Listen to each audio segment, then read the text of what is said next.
Madame, Monsieur, bonjour, bonsoir, bienvenue à ce nouveau numéro de votre émission Carrefour, qui est un magazine culturel, Carrefour des artistes, Otoyambaka, artistes, sculpteurs, comédiens, musiciens et autres, Otobetaka Masolo, Nabango Matali, art ya Mboka Nabiso. Mboka Nabiso, malgré Balobaka, Ezali, un scandale géologique par ses ressources naturelles, c'est-à-dire minéraux Nabiso, mais également, le monde un scandale culturel, ça il faut le dire, parce qu'il y a trop de talents, Oyo, et Mboka Nabiso. Alors, Lelo, mingi, ça c'est apolémique, hein, mingi, matali art, matali art, comment la culture Nabiso, bah comédie baza organisé, bah musicien baza organisé à Wanamboka Nabiso. Parfois on a tendance à dire que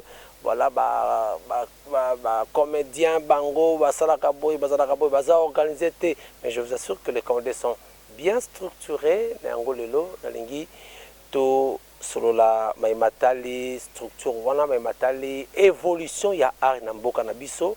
Que faut-il faire pour que tous de la base de la paix respectueux et respecter aussi Namboka Nabiso? Alors, Nina Yamba, Moko Bakonzi, il y a Oazo Kamba, une grande structure, il y a artistes comédiens, Nakombo, il y a Papa Masumo. Bonjour, Papa Masumo.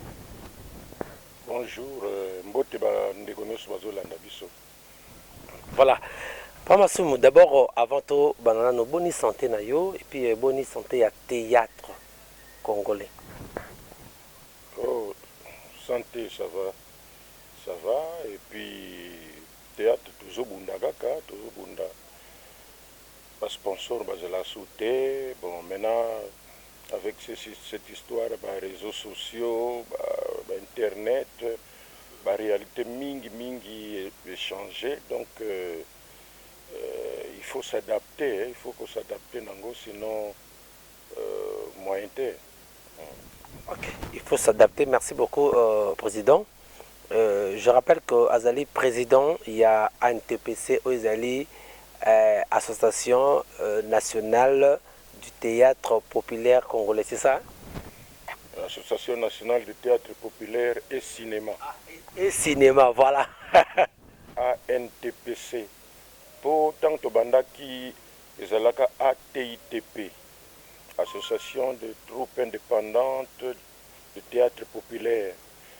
Mais les Rwanda, aspect cinéma, dans le groupe, vraiment, vraiment c'était plus pour se produire dans la salle, dans la banda, même ceux qui voulaient la télévision, mais sous forme de télé dramatique, donc théâtre à la télévision. Mais tant maintenant, il commis Colanda un peu, petit à petit, ndenge ya cinéma, caméra, libanda, site, vous changer, vous savez, effets spéciaux, il y en a tout changé qui, et comme qui ANTPC, tout ça qui maintenant la partie cinéma, Tobaki Saki, Association nationale du théâtre populaire et cinéma. Et je suis en tout cas un grand combattant Nango, parce qu'au début il y avait. Vous avez parmi les précurseurs Nango. Exact. Pour nga na yaki na musala oyo pas par aventure, mais to tangela yango to yebi pourquoi.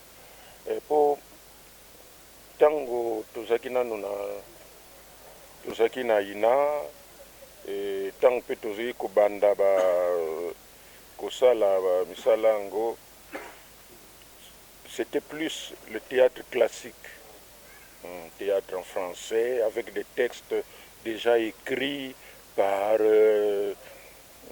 écrivains, par dramaturges, il y a 10 ans, 15 ans, 20 ans, 50 ans. Mais Ngai Sikoyo, j'étais le président de la comment on appelle, FENAT, Fédération nationale de théâtre. C'était le théâtre classique. Et d'ailleurs, il n'y avait pas beaucoup, hein, groupé, parce que ce n'est pas n'importe qui, à côté de la discipline, il y a théâtre, au Hollande, à norme. Maintenant, c'est n'importe qui, au Hollande, même si vous avez des remarques, au contraire, contre.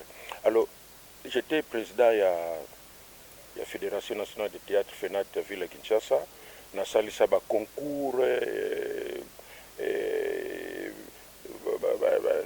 bandeko na biso lokola babodo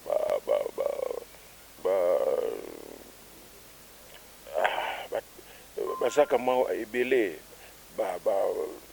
bakombo bamosusu bandeko mosusu baza na États-Unis alors bajeune wana qui s'était fait distinguer na 3 concours nasalisaki wana tozwaki option pour que bakende na ina tosarrangeaki na ina pour que bakende fonds propre na bino non bango moko mais biso nde topesi bango orientation mpona koyebisa bango ke tala na bango bautilize yango kaka boye te me bayeba mpe kojustifie yango bayeba banorme oyo etali mosala wana yango wana mena bakendeki na ina babimi me ntango sikoyo ndenge touti koloba wana batéâtre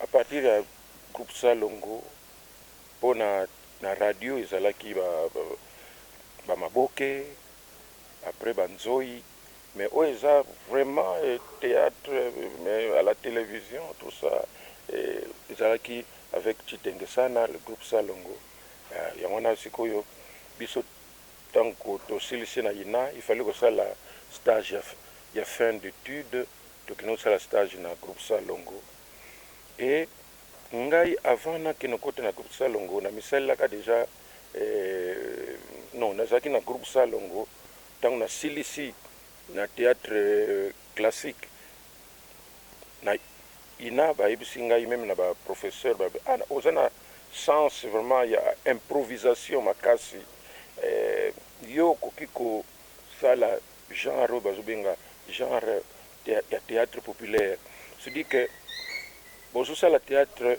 eza kobase sur des textes écrits d'avance te mais bozokende sur base ya baidée basali synopsis basali scénario et puis bosali distribution barépétition tournage avec des thèmes précis et yango wana groupe Salongo déjà azalaki na option wana mais spécialement kaka mpona télévision nga donc namoni nono nayebisi il faut Chitengesana ke nga nazosala groupe na ngai pour il faut ke baspectacle yango wana natambola presque na RDC mobimba na Théâtre Plus nasala yango na 1980 1988 donc permetaki na banda kobima et d'autres troupes pe ebimaki na période yango bagroupe Sans Souci et puis ebandi kobima na bagroupe mosusu ebimi ekufi alors compte tenu que bagroupe yango ebandi kobima à partir ya bachaîne pe ya télévision parce que ezalaki liboso kaka RTNC et puis antenne A ekobanda TKM ekobima alors bagroupe pe ebandi kokende na bachaîne wana tomoni que genre oyo il faut qu'organiser, il faut qu'on se regrouper. Comme nous disons, l'unité rend fort et fait vaincre.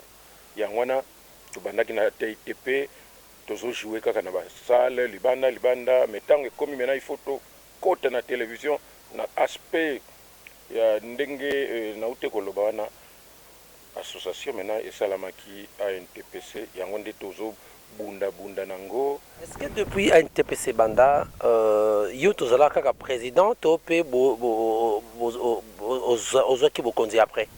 Non, dès le début. Mais chaque fois ce qui mandat est sili, tout ça là tout le propagande, pour nous savoir tout que mandat est sili, ba poste ezali nion surtout, il faut que postuler yango.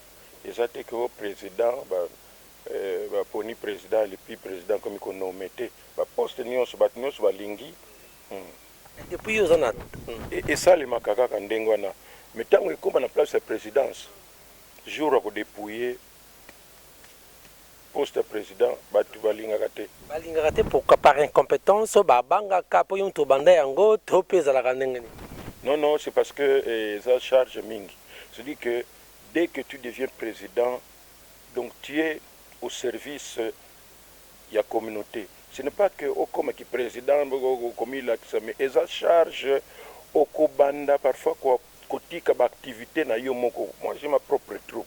Et ça difficile pour nous diriger troupe.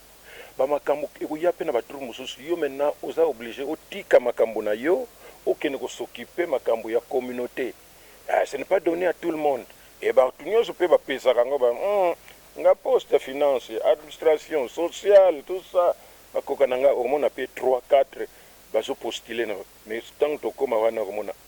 But news oh non président zongila kaka ninda. Mais tout mona ka série moko pe boye ndeko saisa ipe ya chakama moto ile kaka ndeko. Wana isa je crois na 4e ou 5e mandat. Tout ça les sous tout ça ngai moko kutu d'ailleurs na zo sali ça nini yango pour propagande pour dire boye ya proposer ba candidature tout ça tous les postes. Ngai je n'étais pas candidat. Alors maintenant tant que comme na souka maintenant il faut qu'on dépouiller et puis publier les candidats. On a trouvé qu'il n'y avait qu'un seul candidat, ce qui n'est pas une mauvaise chose. Mais c'est quoi yo? Na ba poste mususu mbalo c'est l'inverse. Batu bazate na ba poste mususu. On a dit OK, candidature wana tobombi yango. Awa tomoni kaka soki mutu moko soki na affaire sociale to reprendre propagande pona koyebisa bato ke nini esilaki période ya nini mais bato bapostule te boya kopesa banini na bino tout. Mais malheureusement mingi pe parfois bandeko na biso baza na poto basala na bayebi bastatut na biso te tant kaka tolobi ndenge wana eke tobandi pe oh non ndenge nini bazokangama na place wana mutu moko apesi candidature na ye et puis il y en a même qui croyaient que soki mutu ndenge nalobaki soki mutu abimi président ye mutu akonomme bato donc bayebi na bango yango te alors esali comme vous on dit akini mbutu incompréhension bato boye bazolinga te atomonaki association à cette allure si on ne fait gaffe kopanzana nango yangoyo pour confusion et comme interprétation bazoboya tel alors que ce n'est pas le chargé comment juridique nani kutu nani bodo a commis conseiller chargé à presse et artistique Sobeyi azalaka membre nakati parmi les plus actifs makambo nyonso tout mais ye soki ki Congo et les 4 donc alingaka naye ko se faire voir te mais il est parmi les membres oyo vraiment to kontaka na bango ya comité oyo to kontaka na bango soki likambo ezali en tout cas koki kozanga te. Et d'ailleurs ce qui nous réjouit c'est que l'association est calme. Maintenant nous sommes en train de voir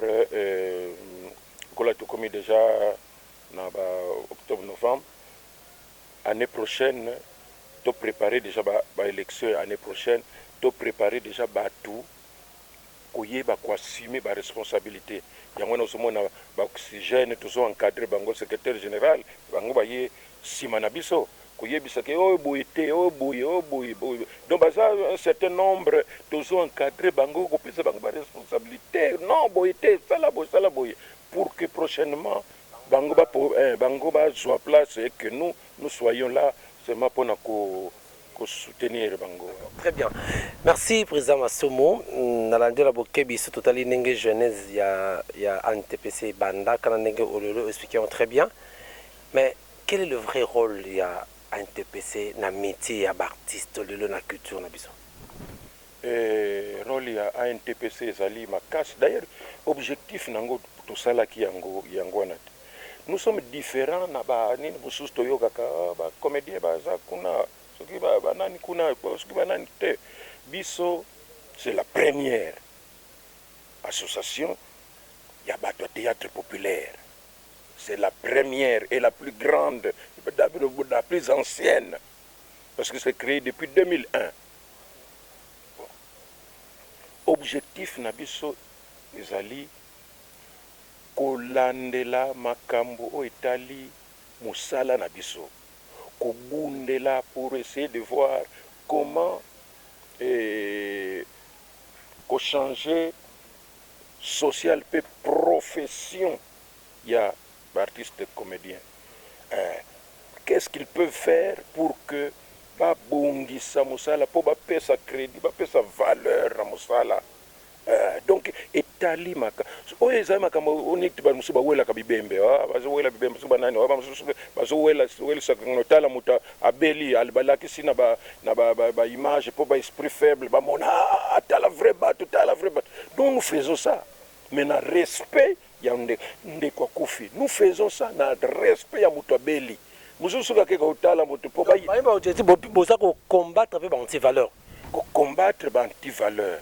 Alors plus na domaine na biso mosala, mais ce qui ndeko beli ndeko kufi tokolandela yango, mais ce n'est pas l'objectif de biso parce que tobela ka tous les jours te tokufa ka tous les. S'il vous plaît, olobelo mot est très important parce que NTPC ezali national, les instructions nationales au créé depuis 2001. Au l'État yebi quand il y a un problème à benga ka NTPC. Mais qu'est-ce qui a motivé ba naissance, il y a d'autres petites structures oyo, mais l'État pas reconnaître bon bakena tout le monde a le bakena na ba combo ni oli que il y a un peu de désordre là. Est-ce qu'on vous reconnaît pas? Comment bino bozan national quand il y a un problème et mo batala bato wana o akema na combo boy pourquoi?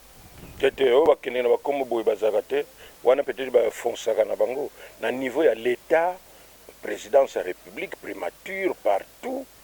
C'est la NTPC. Tout le monde artiste à côté du ministère, tout le monde a un président. Qu'on se le dise quand même. Comment vous appelez ça?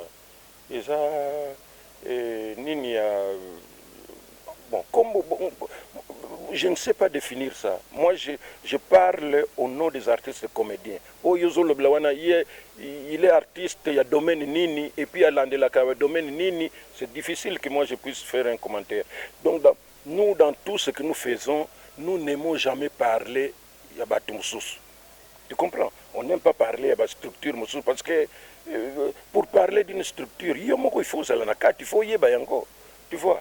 Alors, biso to s'occupe à cannabis et souvent biso so tozo sale loko ezalaka propre et les kakana dignité et puis et monanaka que eza batu yo bazo landelango que batongo bazo landelango na ndenge ya norme.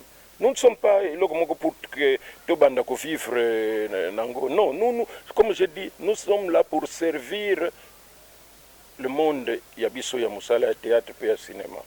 Voilà un peu ce qu'on peut dire. Mais ce que tout ça, souvent, bon. Et puis, au moins, démocratie. Démocratie permet à même boyebi na bino que voix wana yango anande. Mais mutu mususa ko ya oh non, bateau pe bako kanisa net yé. Parfois bazana bango muke, mais ils vont faire beaucoup de bruit. Bino kuna si vous attention, vous allez croire que c'est la bonne voix. Ce sont des perturbateurs, ce sont des bazo sale la démocratie sali bon mutu na mutu akobimisa ide na ye même ceux qui eza dango yango te mais tika batu basala s'exprimer. Mais nous nana NTPC nous ne parlons pas ya association ya batu. Souvent association moko yoka kona boy mutu azoko bouder bazo bouder NTPC bazo bouder président parce qu'il faut dire qu'il y a des gens qui bamona kangai obstacle sinon basi ba panza à NTPC mais comment moi parce que j'ai une carrière, je représente, dans une expérience dans ma coquille, j'ai été formé, donc je ne suis pas quelqu'un qui est venu créer créer pour que au contraire pour que tout se sacrifie pour voilà, président, ce qui est lelo, c'est parce que vous allez icône, il y a théâtre, et puis au yebi métiwana ndengezale bien. Parce que le comme on a théâtre, parce que vous n'allez le tout sur la pédia art n'a bien tout son valeur, parce que bino bobi besoin de combattre ming banti valeur, il faut monter ça théâtre et bakenan, et à travers message naie et qu'on booster pe le roman namboka. Est-ce que le avec une politique de résurrection ya théâtre na mboka na biso sur le plan national bakoko insérer te baintégrer l'apprentissage mpe mwa babiloko mo na kati ya baekole est ce que cela ekokosala bongo? Mais wana eza souhait na biso, mais biso toza pouvoir te, biso toza na biso kaka on a toujours souhaité d'ailleurs dans le temps l'activité culturelle ezalaka makasi, ezala théâtre, ezala soki nini wana ezalaka makasi. Comme ça bana bazokola nango petit à petit parce que culture yango nde etongaka mutu ya bato, coutume yango nde ekosala que même économie ezala eloko nini, tout ça donc est avancé. Culture donc yango nde socle de développement. Yango moni na ba pays développé ministère de la culture art ou culture kaka omonda kezalaka likolo. On met beaucoup de moyens, au moins parfois il y a troisième ministère ou quatrième, mais Nabiso ezalaka parmi les 2 ou les 3 derniers. Tu vois. Ok, c'est bon. Alors, apport il y a théâtre dans le développement d'un pays, Zanine? Non, apport Nabiso na théâtre, cinéma, et makasi, parce que nous contribuons au changement. Il y a mentalité, comme ma population vers le vrai, le beau, et puis pousse la population balinga mboka, balinga kosala bolamu pona mboka pour que mboka biso nyos tokende liboso. Biso toza pona faire changer mentalité positivement. Toza na rôle moko très important. C'est pourquoi ozomona parfois na monde na biso batu musu bazoya sans que bayeba pourquoi eza eloyenge komi lakisa mwana mwasi akolakisa bamipende akolakisa soki nini wana mobali atie babiloko soki banini tout ça. Comment contribuer à la dépravation de mœurs aux reconnaissons quand même? Nous sommes en train de condamner cela. Nous sommes en train de condamner cela parce qu'il y a des gens qui ne comprennent pas. Milieu nini. Nous sommes pas là pour des démonstrations. Non, démonstration dans l'art. Et puis, au sala payroll na yo na ndenge we sengeli. Ce que ça papa, on a tenu à papa, tout ça. Si tu es jeune, tu es jeune. Ce qui est jeune, ce qui est ndenge il faut rôle na yo kokana. Déguisement. Non, déguisement, on n'aime pas trop ça parce que et l'ongolaka naturel ya nini. On sent très bien qu'on est en train de tricher. Donc, âge nyo sezali, vous avez besoin mokolo moko boye boke koluka masumu de brende, vous avez besoin de besoin garçon moko bana ko dessiner tout ça tout ça. Voilà. Est-ce que la RDC est un pays de culture aux confirmants pénal? Oui, RDC c'est un pays à culture parce que vous verrez que dans le domaine de la musique, dans le domaine de la sculpture, dans le domaine de cinéma, théâtre, talent bazali. Mais politique et culturelle des athées, comment soutenir le talent wana pour que mboka ait profité nango. Il y a un parfois talentueux, soit na découragement, na bango na bapoto. Biso soki to tikala awa, c'est parce que nous nous sommes dit que ce qui biso nyos to longwe to kei, mais mboka kotikala na banani. Nous ne pouvons pas abandonner notre pays. Biso to se sacrifier à te vendre. Mais parfois, comme on a malgré cela, il y a des gens qui disent ah talabino kuna d'ailleurs kabila binombongo tout ça. Biso kabila biso bongo. C'est une occasion d'ailleurs pour nous de remercier encore une fois la première dame, Maman Denise Nyakero, ndenge asala mutuelle de santé pour nos artistes comédiens. Nous allons nous faire soigner partout, sans sous. Qui s'y peut au foot et l'autre mon côté. Ce qui est à la tête, sinon, de koufi belé. Sinon, to belé, ça déclassé. Voilà, donc c'est un fait à souligner. Parce que Moutako Kabilo Bambongo a payé combien? 200, 300, mais on s'occuper de la santé d'abord. Il faut. Mais, nous sommes Kabelaka, soutenir les artistes et les comédiens. Puis, on peut encourager Bango, continuer. Pour battre na batu pe bazaka na batu na bango ngai omona ngai bon mingi te bakoki koloba oh non voilà Masumu de Brende c'est quand même quelqu'un qui a fait plus de 53 ans la pratique théâtrale, c'est quand même quelqu'un a participé le coup mboka tout ça dit oh mon frère dit mais yo osana 10 000 on me dit lukila ye ta 3 000 moko to tindla to sala comment on dit to sala ye surprise ou bien to bengi ça y oui oh non. Papa, faites l'honneur dans le domaine de la culture, voilà un peu kene kosombola ngo madeso, mais c'est rare. Soki tolandaka wana sinon tika. D'ailleurs, c'est pourquoi nous... Vous avez fait 53 ans de carrière. Je ne sais pas, nini yango, ce qui donne nini wana bazalaka, ndenge ba depanaka bango ou papa. Parce que comme nous disons, il ne faut pas croire que parce que nous avons succès, album non, ce sont des relations qui sont faites à travers Moussala. Fan nous avons admirateurs, mais les admirateurs c'est quoi les musiciens na ebité ce qui ndengani biso tozo étudier pe potokota na monde ngo batwana baba na piko kabila kabiso. Très bien. Na fongoli-moi parenthèse parce que le côté lobawana il y a Maman Denise a créé un mutuelle de santé mais président na ebité sur vous alliez au courant que Koko Dioko ou azali moko pas travailler na bino na groupe Salongwa je crois. À travers Nabino, mais il est dans un état vraiment critique. L'autre dernièrement, tout le monde a quand la TV, tout le monde a compte de recettes, c'est une organisation de terrain, il peine à produire le rôle à monter Bouja qui est. Et hier encore, j'ai vu, c'est comme si vous singlé SOS. Apparemment, vous ne vous occupez plus de lui. Qu'est-ce qui se passe? Yozali président, il y a artiste. Papa. Mutu na mutu ndenge tozali aza na famille na ye aza na bana na ye aza na ba ndeko na ye ba grand frère ba petit frère ba noko ba tout donc biso nyos nous appartenons d'abord na ba famille na biso à partir ya famille na biso mwasi na bana soko monika bato bazo sala kaka ko sambwisa Koko Dioko et puis ndenge ba sambwisa ka pe ba artiste mususu comédien mususu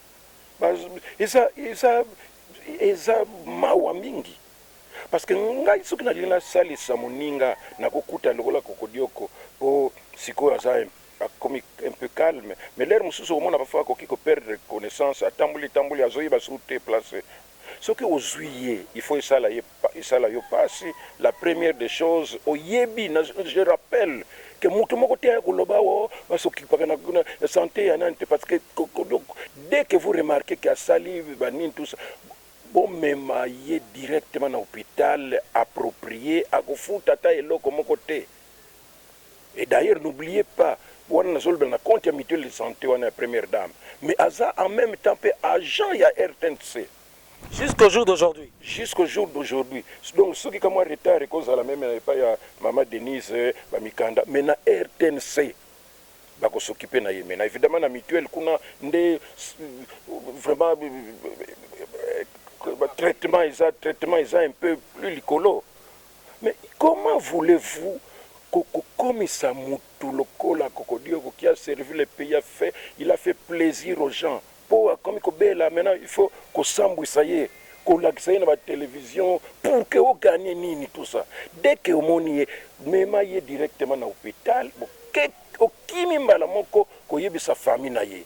Bisi bana na ye ba kei kuna et puis makamoni nyonso di batu nyonso ba bela kana ba cité tout ça ba perdre ba connaissance ba ni pourquoi ba sala ka yango te mais kaga su ba moni artiste c'est que les gens ont toujours quelque chose derrière la tête et moi j'interdis ngai ce que au meki ko sala ngo directement dans la justice parce que za mutema mabe donc d'abord kutu ozo sakana na esprit am ndeko na yo azobela tu vois. Alors, Koko Dioko, je reprends encore une fois. Ce que mon publié, c'est que Baza Batuma B, ce que Boyebi Bango, Bokoki Kotin la biso ba combo na bango pour que to funda bango na justice. Parce que Koko Dioko, Azate Mutmuka Koya Kakaboyandi, Azana Mwasi, Azana Bana, Yaba Mikolo, Azana Bandeko, Azana ba famille de naissance élargie.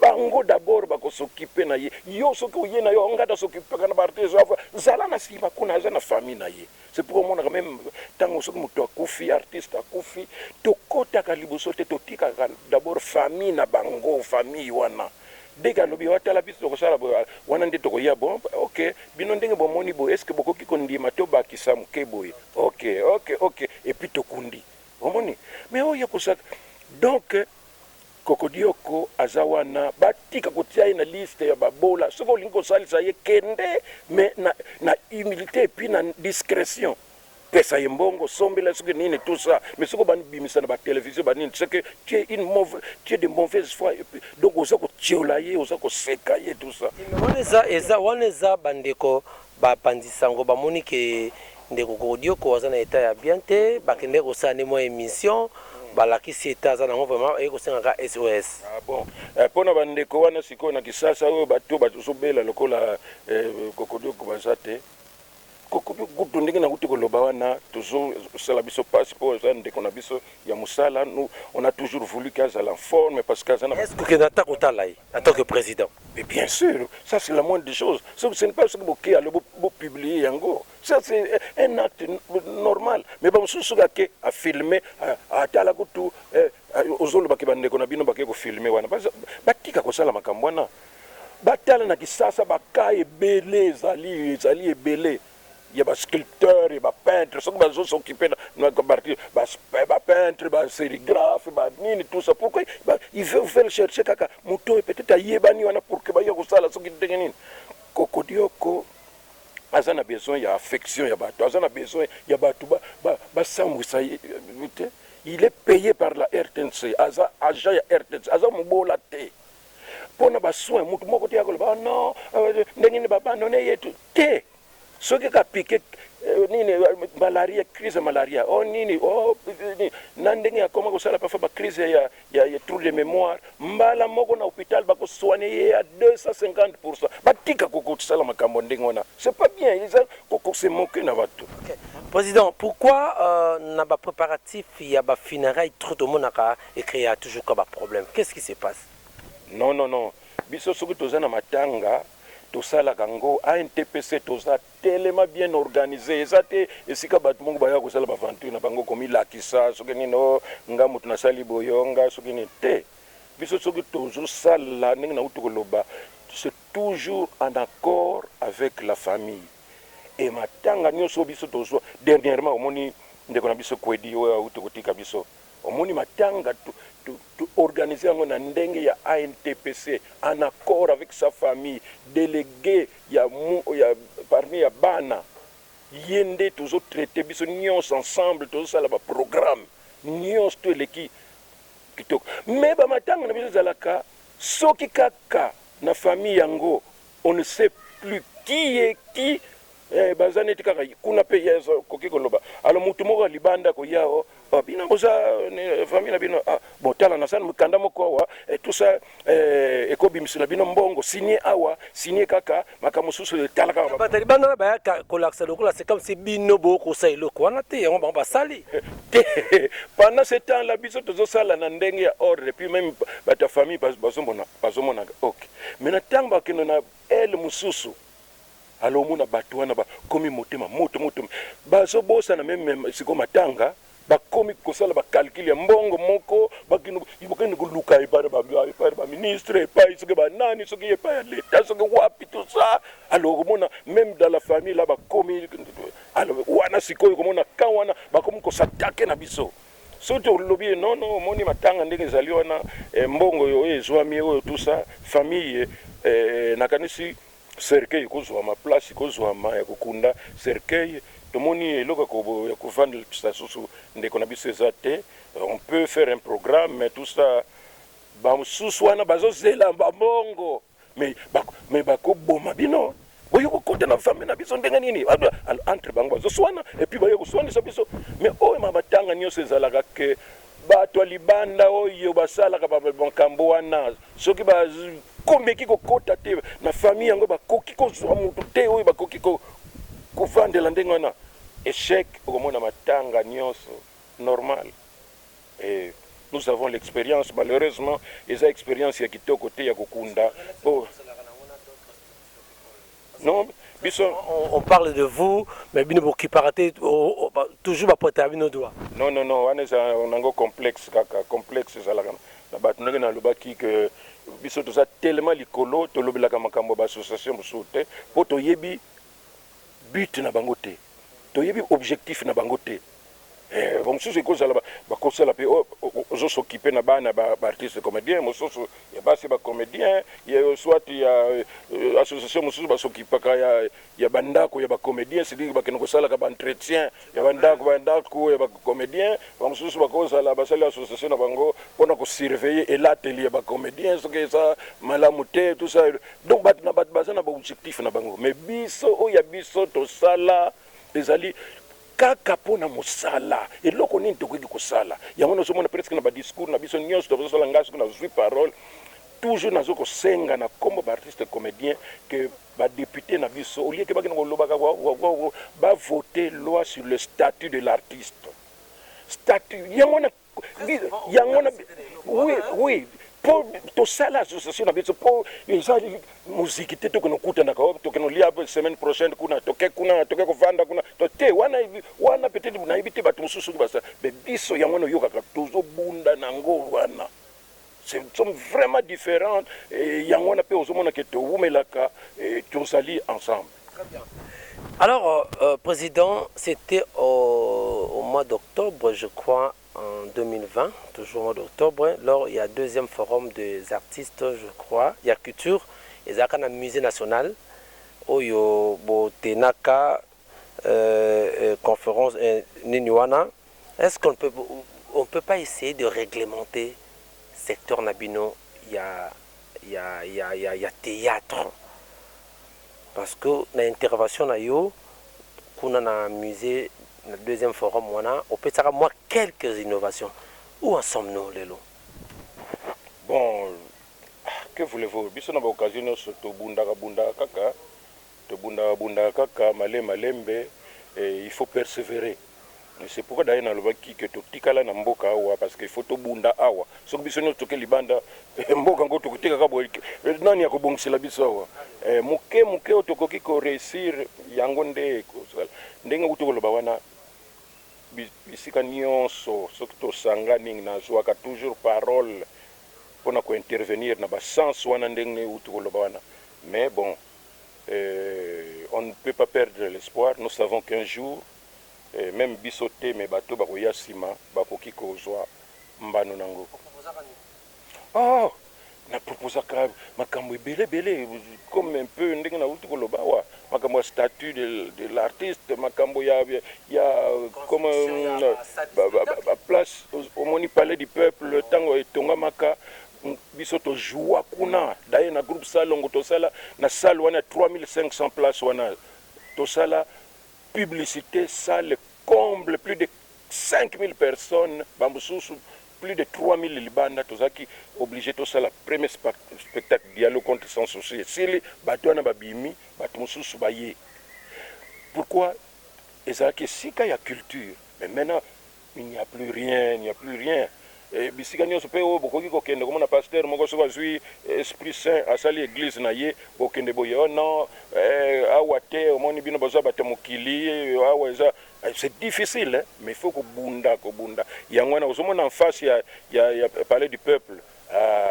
mbela no yokanaki là kolobaki ke parmi ba proposition il y a la rénovation puis la construction de des spectacles donc yokami exact et wana ezali pour l'Afrique centrale mobima donc kozala basala spectacle bas studio ya d'enregistrement makambo belé petit à petit les choses marchent mais na bosanaki koyebisa ndenge totekoloba makambo kokodio koke bato balingaka kotiola bato nde balakisaka bato na bareseaux sociaux et puis koloba bazokipe ete alors que na tombe na ye botala en tout cas baartiste bazokipe sur ndeko na biso te voilà omona kaka eza sérieux sorte ya bato moko boye soki bavandi bon qu'est-ce qu'il faut faire est-ce qu'il faut chercher un peu on cherche l'argent allez omona kana ba télévision na photo moko boye atala photo cimetière ya Inkester va négliger d'ailleurs va comme la sauter d'ailleurs peinture en tout cas vraiment gouvernement na biso d'ailleurs que artiste to so comprendre te ce qui est comédien artiste comédien vraiment ba abandonner ndeko na bango pourquoi to keneki kuna balaxi croix bukani tala vraiment alors ça fait des ordres de la association bon on a suivi quand même yo bato esprit muke mbala moko ba accroché mais bateau yo net biso na ANTP so total bozuba bateau c'est quelle sorte ya bateau mais cimetière wana onde bazolo bila wana même ndeko na biso atika biso wana bana zana bana 5 ya ba mikolo moko kutasala kana onatra moko asala kana nini moko ateka kana gambela tout ça pour que bakokisa 25 000 francs ou bien ce qui 30 $, bakokisa croix. C'est une affaire des artistes comédiens. Donc ils ont ça la keneti kaka buso la linga ko lakisa ke mutuana. Donc abandona ba botate ba abandona ye na famille na ye tout ça et puis ba yoboye ko coach na gouvernement ngo na kati kuda tout ça. Vous savez. Donc biloko wana on est en train de chercher mais malheureusement na mboka na biso batu nyonso basala ndengona au monde peut pas ba konzi on laisse passer. C'est l'insulte à l'égard des fins, il y a Mokovi. C'est l'insulte kotio landenge na utukoloba c'est la même manière que omoni artiste Zobela wana bolaxi na TV ataya kutu artiste comédien bo abandonner hier tout ça. Non papa, ce n'est pas ça. C'est d'abord la famille, les artistes viennent soutenir. Beaucoup y a té mutwanga na zana bana na ya zana famille na ye bino bo yega ka bino pombo la kisa kibozanine. Mais oh ma fin, on ne comprend pas, on ne comprend pas. Hein? Voilà, madame, messieurs, nous sommes arrivés à la fin de cet entretien. Parlons du théâtre. Mais au quotidien, pour comprendre un peu l'artiste, comédien ou tous les artistes, ce sont des peintres de la société. Oyo bazo peindre la société, na ba réalité au koleka. Bazalinga on ba historien du présent. Il parle du passé, du présent. Souka entretien, un petit mot, na bande rené so bande biso ni ko bisa bango. Non, un petit mot kaka makambo ya kokodio nde tushenga makasi. C'est vrai que bambongo batushaka ezalaka vraiment ndenge ezalité. Mais je reprends encore une fois batika kobimisa kokodio comme mutumoko abandonné que azana bana te azana mwasi te azana ba famille te bakoki ko s'occuper, c'est dire que azali comme on dit nini mutumoko abandonna ye tout ça wandong bozo finga bana na ye bozo finga famille na ye biso famille artistique to yakande na secours na tout ça mais bako balola l'inverse peut-être qu'ils comprennent même pas sens ya makambongo. Donc même je reprends que ndeko na biso aza agent na RTNC bafuta kaye chaque mois et que makambo santé ce que moni na nzela ki asali perte mémoire au lieu que tiana ba réseaux sociaux se kayo tiola ye luka o memaye na hôpital akofuta eloko moko te po tozana mutuelle de santé au premier dame mama Denise Nyakero asali pona biso. Voilà un peu, il faut pas bimisaka un peu bakamanengo pour que to bima propre. Que ça la kinetika mais je ne veux pas dire que mutu alinko salisa kokodioko asalisa te mais soka kusalisa ngona motema malamu aye $1000 aye kuna $500 atindi même code bien aye na famille. Nous on n'a pas besoin ko yebango eza yonde na mutu uzo salisa wana. Voilà. Donc ne bande ko nyonso e o bazolanda biso surtout ba artiste no ANTP c'est toujours makasi. On fait tout parfois pendant qu'on sala qu'on disturbe biso mais nous sommes très très forts, nous n'avons pas de concurrents. Artistes comédiens tous ça l'a toujours soudé et lutte na biso pour que auto salela ANTPC et ça unique bat musu bazana ngo te po biso moko to yebeli yango. Artiste ya théâtre plus groupe nangai nazo senga bango un peu beaucoup plus de courage et puis beaucoup d'imagination, beaucoup plus de créativité. Bato bazo landa biso à travers le monde. Bo mona ka biso na ba télévision bo yebi ndenge biso to présentaka bo bato mingi ba leli to ko mona bino so tena na chaîne moko bo et tout ça maintenant to comme na RTVS 1 chaque dimanche na 20h30 balanda biso bako sepela po to sala ba spectacle moko ya bien o tata mama na bana bozo kolanda po biso artiste digne po artiste koma kuyeba susu te bon soki mutu na mutu soki okola na yo na ba parents te okola na yo kaka ndenge wana olingi oso éducation na yo wana oya kotiela batu mususu te. Ça là est fort parce que maintenant comme éducateur okolekisa kaka makambo eza positif. Papa bana na ba parents bazolanda ba soit pe mateya mais ezala te soki ekomi omona papa akimi mama akimi bana kaka batikala parce que des choses qui se passent là-bas eza indigne. Mosala na biso eza mosala moko ya lokumu tozobunda nango towumeli na mosala nango toyebi tina nango mboka na biso théâtre plus tozo recruter soki bino bato bozolanda biso un peu partout soki boyebi ndeko na bino moko azalaka na talent awa tout ça tout azala mwasi mobali botinda ye plus 243 89 95 51 391 plus 243 89 95 51 391 nazopesa acteur nanga nalingaka mingi Kizaza autaki Angola do bato kuna na Rwanda soki bozoluka Kizaza boyebaki aza na Kisasa awa bokombana mone na RTVS 1 esika akopupula alobino nyonso soki omoni okoki ko aider Théâtre Plus masumu de brandé tout ça pour que tokende liboso ba caméra ba nini ba biloko belé pour que to continue et n'hésitez pas besoin ko aider ba biyo singana ote bon biso tokola na ndenge ya dignité maloba nanga kaka bato bako comprendre nazopesa bo frère nanga ka 15 na PDG ka 15 na Allemagne papi les autres